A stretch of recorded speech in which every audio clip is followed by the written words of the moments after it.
iban ahí insultándole. Entonces mi hijo le dijo, a ver si nos vaya a pegar.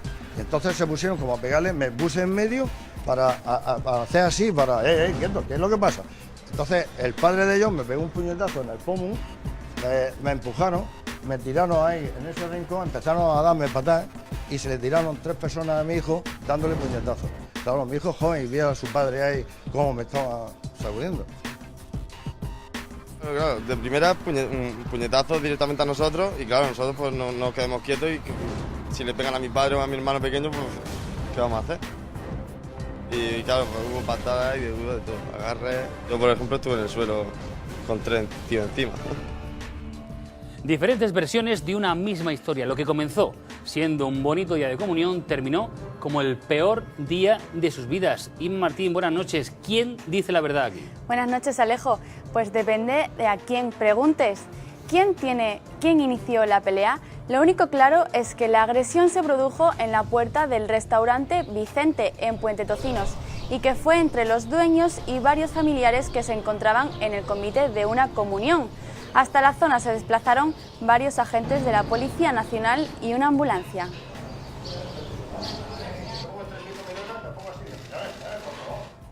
¿Y cuál fue el detonante de todo esto? Pues una simple petición, la hoja de reclamaciones.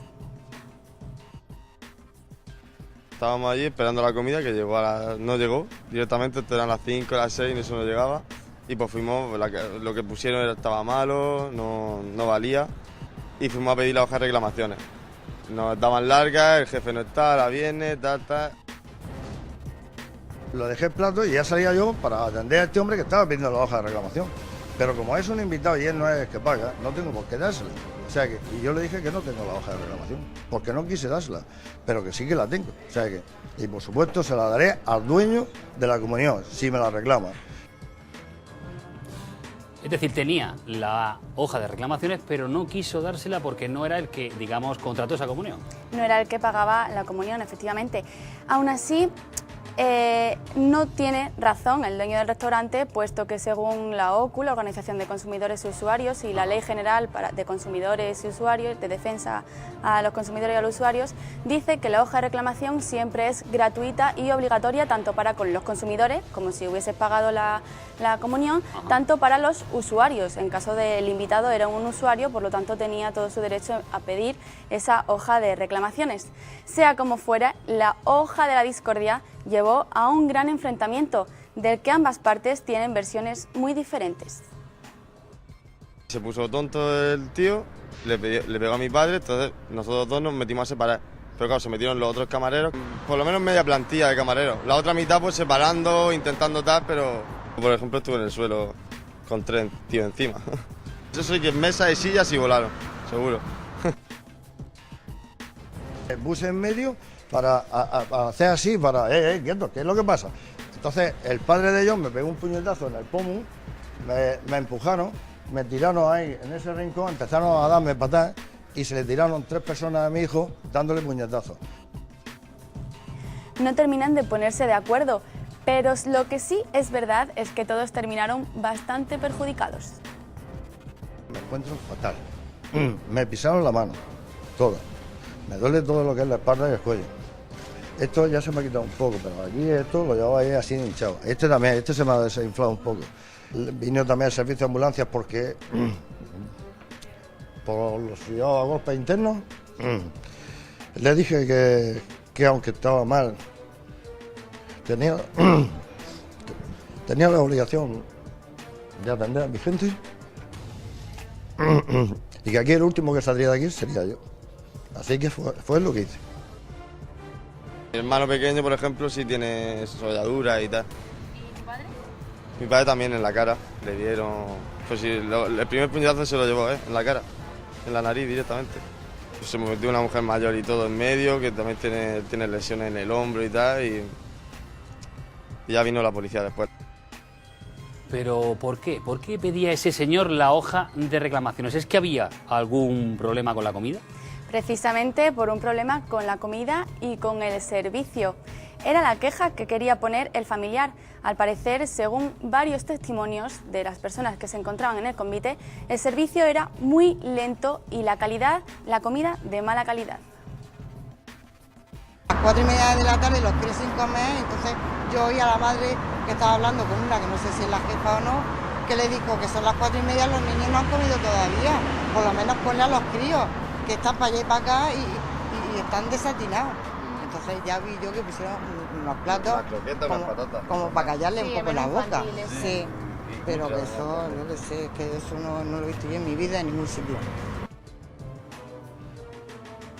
Bueno, y este incidente, la de comentarios que se han generado en redes sociales y en la calle. Sí, las redes sociales han estado bastante incendiadas durante toda la semana, tanto como por las personas de esa misma comunión, como de las otras 5 comuniones que había en ese restaurante. Todos más o menos en general dicen lo mismo, mala calidad, lentitud del servicio.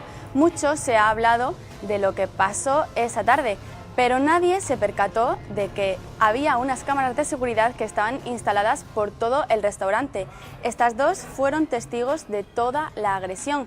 Imágenes que les estamos ofreciendo en exclusiva y que analizaremos aquí, en Código 112. Pues es un asunto del que tendremos que seguir hablando, hablaremos y seguiremos analizando frame a frame prácticamente qué es lo que pasó con esa pelea, pero lo haremos en un momentito para deglutir precisamente esa confrontación. Así haremos. Inma Martín, hasta dentro de un rato.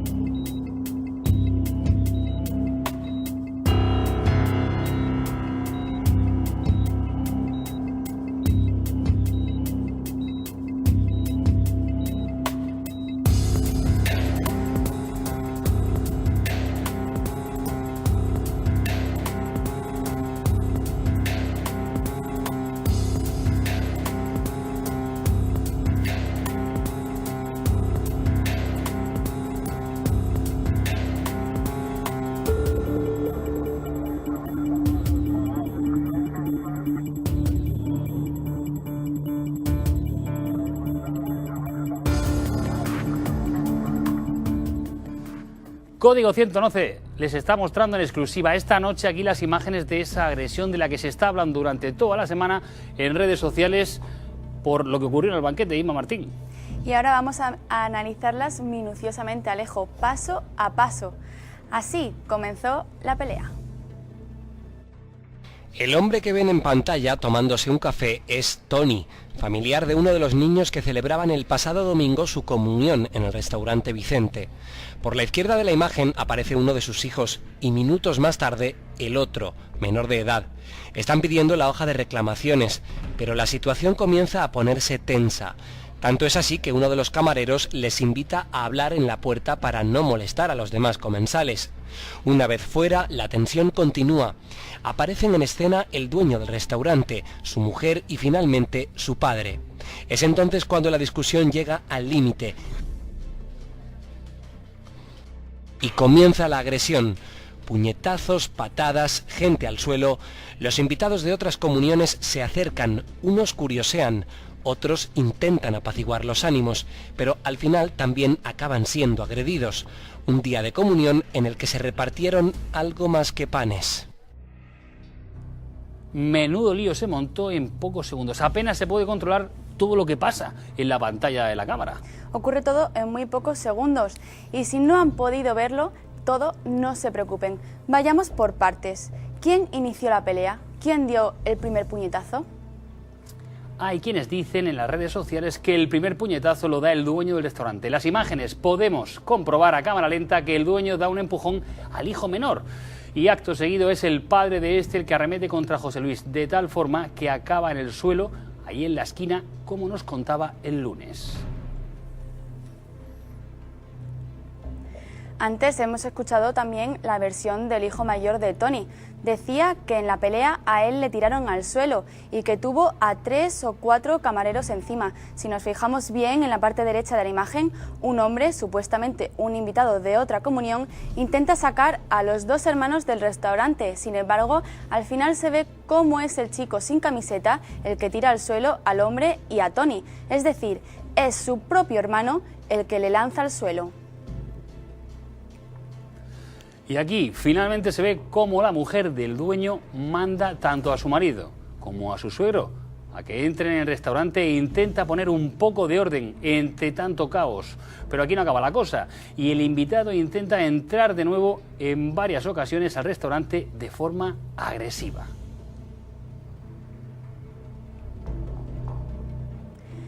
Tras eso llegó la policía, la ambulancia y con el tiempo se fueron calmando los ánimos. Tony y sus hijos habían acudido a la celebración de la comunión del hijo de Juan, este hombre que aparece saludando a los camareros.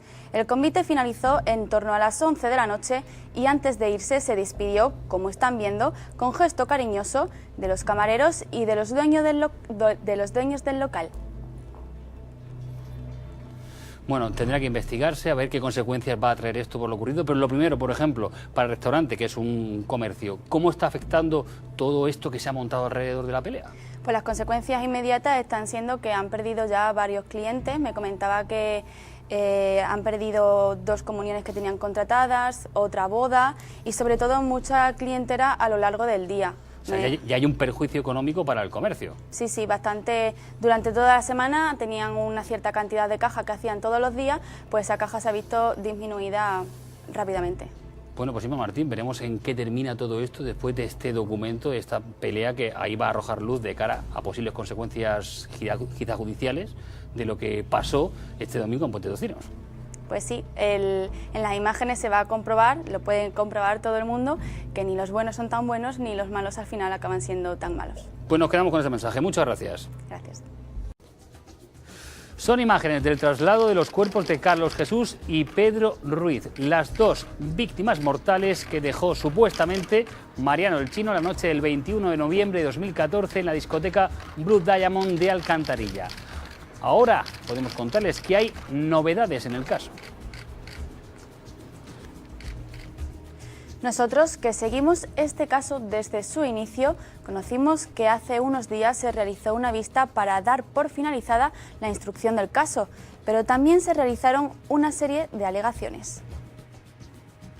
Se ha celebrado una vista en la audiencia provincial, puesto que una de las partes acusadas, está acusada como encubridor, había recurrido el auto de procesamiento, porque él no estaba conforme, no muestra su conformidad al auto de procesamiento porque entiende que hay una serie de circunstancias que no se han tenido en cuenta, que le son supuestamente favorables, ¿no? Fue un caso terrible, seguro que lo recuerdan, pero si no, nosotros le vamos a refrescar la memoria con lo que ocurrió aquella fatídica noche. Viernes 21 de noviembre de 2014, Mariano, más conocido como El Chino, acude a esta discoteca de Alcantarilla para celebrar el cumpleaños de un amigo. Tras una discusión con los dueños del local, el portero le invita a abandonarlo.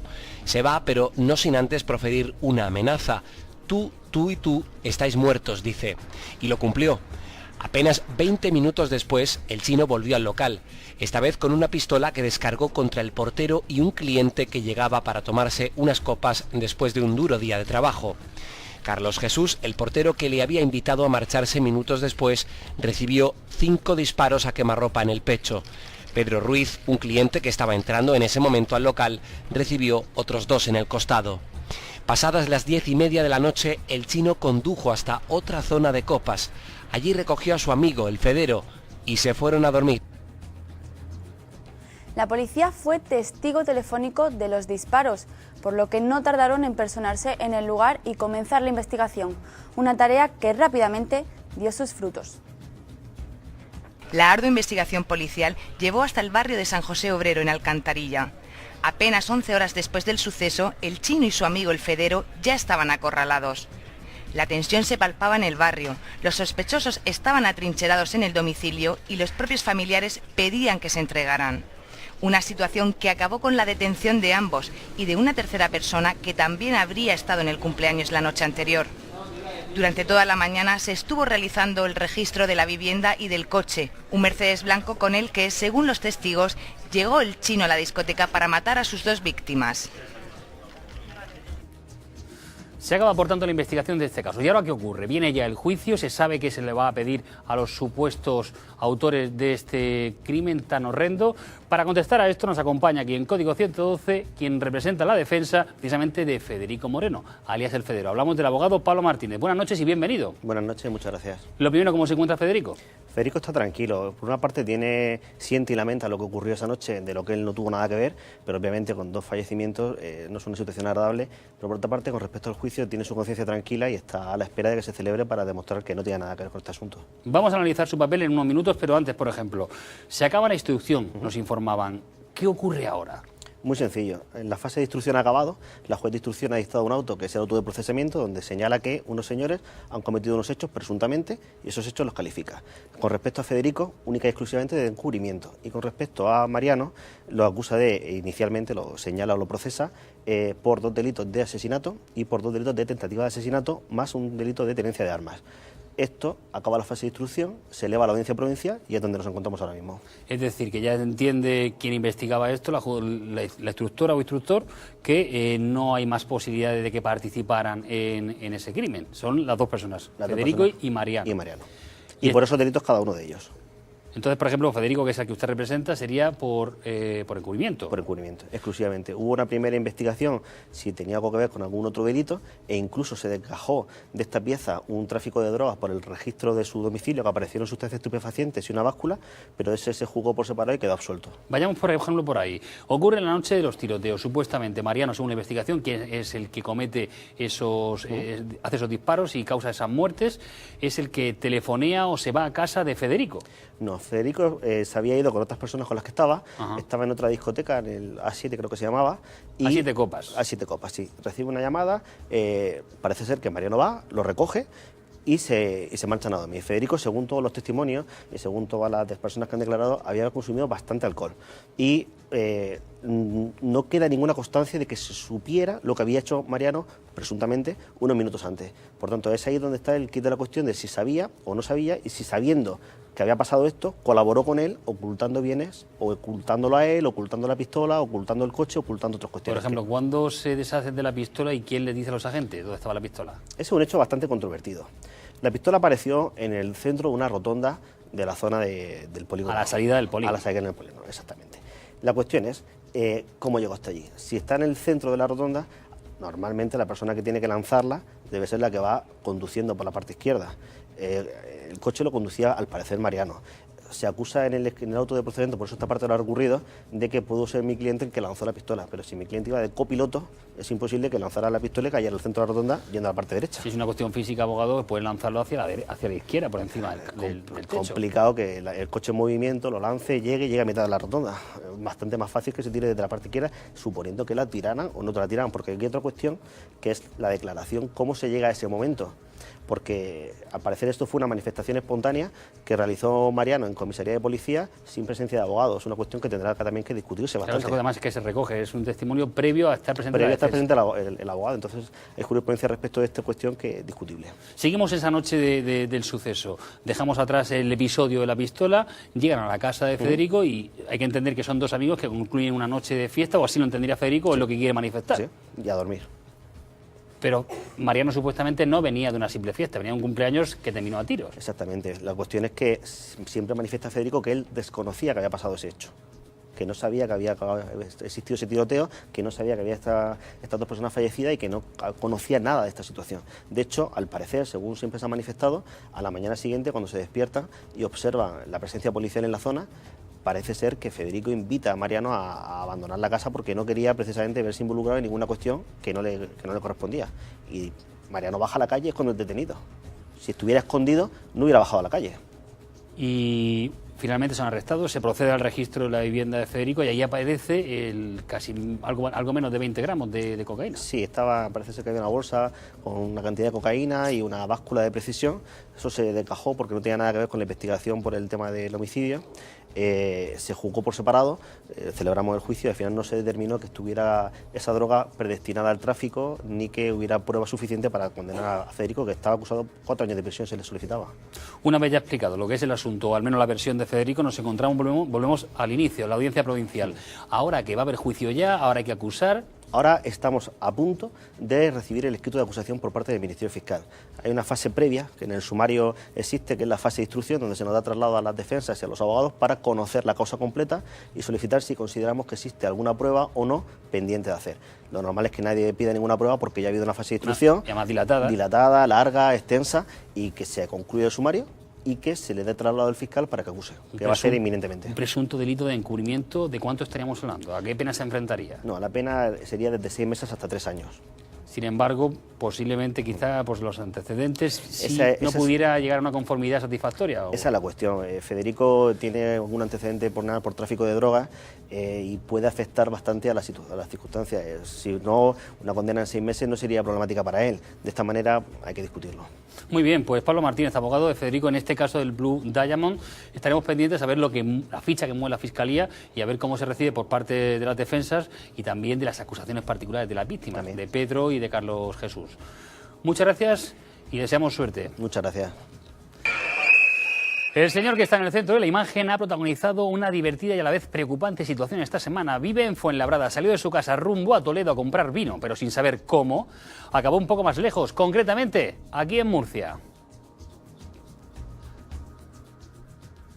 Para intentar explicar cómo fue el curioso viaje de este señor, vamos a utilizar nuestra lupa.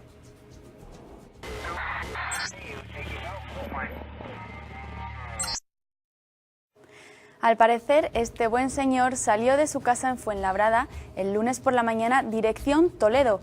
Logró su objetivo, llegar a una bodega y comprar 2 garrafas de vino blanco. A partir de ese momento pierde la orientación. Piensa que está de camino a casa, pero realmente no sabe hacia dónde va. Él solo conduce, hasta que su viaje se ve interrumpido en Murcia por un pequeño problema. Se le ha pinchado una rueda. Y finalizó precisamente por eso, porque se le pinchó la rueda. ¿Hasta dónde podría haber llegado si no se le llega a pinchar ese neumático? Ni él mismo lo sabe. Eso sí, con lo poco que vio de Murcia parece que le gustó.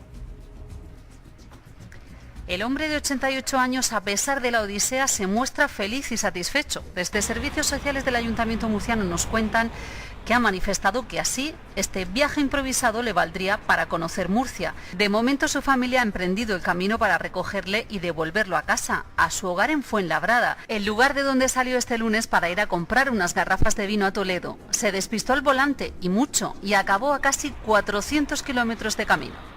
Que tenía una de las ruedas de su coche pinchado y ese ha sido un poco lo que nos ha llamado la atención y nos hemos dado cuenta al hablar con él que era un hombre que estaba desorientado, que no sabía muy bien dónde se encontraba. Sorprendió verlo en esta rotonda de la capital con una rueda pinchada y al parecer despistado sobre el lugar en el que se encontraba. Por eso se puso en marcha de inmediato el protocolo de atención ante este tipo de situaciones que pueden ocurrir con personas mayores. Ancianos que no tengan ya bien del todo sus facultades mentales y que puedan desorientarse, pues los hay. Es verdad que no es lo mismo desorientarse en el barrio de San Basilio y aparecer por el barrio del Carmen que desorientarse con un vehículo porque has salido a comprar, en este caso, unas garrafas de vino blanco y de momento que vives en Fuenlabrada apareces por Murcia. Eso es de verdad un poco insólito. Una historia cuanto menos curiosa y que por suerte ha terminado con final feliz. Este anciano viajero ya tiene otra anécdota que contar a sus nietos. Al parecer este hombre vivía con su mujer, aunque parece que tampoco le echó mucho en falta. Ignoraba a la hija por completo que su padre había aparecido por Murcia y seguramente la esposa de este señor, la madre de la hija con la que hemos hablado, pues debe también tener algún tipo de trastorno de tipo psicológico, de déficit, porque no era consciente de que su marido, desde ayer que salió a comprar, pues ya era bien de que volviera a casa y no ha avisado a su hija de que papá se fue ayer a por vino y no ha vuelto. Hoy se han enterado a través de nosotros de que su padre estaba aquí. Bueno, una historia, hemos dicho que divertida, pero por fortuna porque no ha habido ningún herido, ni el señor ha resultado herido, ni ha habido ningún percance con el vehículo. Él no sabe cómo llegó de Toledo aquí, no tiene ni idea, pero por lo menos saber conducir, aunque sea inconscientemente, sabe conducir, porque tantos kilómetros sin ningún altercado y sin haber hecho nada extraño por la carretera que haya podido hacer que otros conductores se diesen cuenta de que algo extraño ocurría, pues bueno, al final ha salido feliz, todo bien. La final familia feliz. vino a recogerlo, ¿no? Y una anécdota, sí, la hija vino por la tarde en tren y se fueron a Fuenlabrada. Pues Iván Martín, muchas gracias por todo. Muchísimas gracias y buenas noches. Buenas noches.